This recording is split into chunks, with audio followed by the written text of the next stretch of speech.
NBR সংস্কার ঐক্য পরিষদের ডাকা কমপ্লিট শাটডাউন কর্মসূচি গতকাল রোববার দ্বিতীয় দিনেও দেশের দ্বিতীয় বৃহত্তম স্থলবন্দর চাঁপাইনবাবগঞ্জের সোনা মসজিদ স্থলবন্দরে আমদানি রপ্তানি বন্ধ ছিল। শাটডাউন কর্মসূচির কারণে রোববার সকাল থেকে সন্ধ্যা পর্যন্ত ভারত থেকে কোনো আমদানি করা পণ্য আসতে পারেনি। ভারতেও যায়নি বাংলাদেশের কোনো রপ্তানি করা পণ্য। সোনা মসজিদ স্থলবন্দর কাস্টমসের কর্মকর্তারা জানিয়েছেন, কেন্দ্রীয় কর্মসূচির অংশ হিসেবে তারা কমপ্লিট শাটডাউন কর্মসূচি পালন করেছেন। এই জন্য শুল্ক আদায়ের সকল কার্যক্রম বন্ধ আছে সোনা মসজিদ স্থলবন্দরে। কাস্টমস কর্মকর্তারা জানিয়েছেন, কর্মসূচির কারণে বন্দরে অন্তত রপ্তানি পণ্যবাহী 17টি ট্রাক আটকা পড়েছে। সোনা মসজিদ স্থলবন্দর কাস্টমসের সহকারী কমিশনার আরিফুল ইসলাম জানান, রোববারও সারাদিন শাটডাউন কর্মসূচি পালন করা হয়েছে।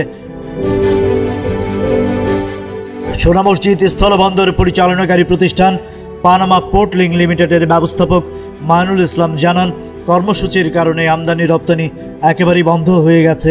সীমান্তের ওপারে ভারতের মহদীপুর স্থলবন্দরে আমদানি করা পণ্যবাহী প্রায় 700 ট্রাক আটকা পড়েছে। ফলে আমদানি করা পচনশীল পণ্য পচে নষ্ট হওয়ার আশঙ্কা করছেন আমদানিকারকরা।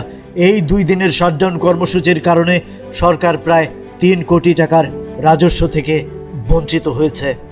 চাঁপাইনবাবগঞ্জ প্রতিনিধি ইমরান ফারুক মাসুমের পাঠানো তথ্যচিত্রে ডেস্ক রিপোর্ট।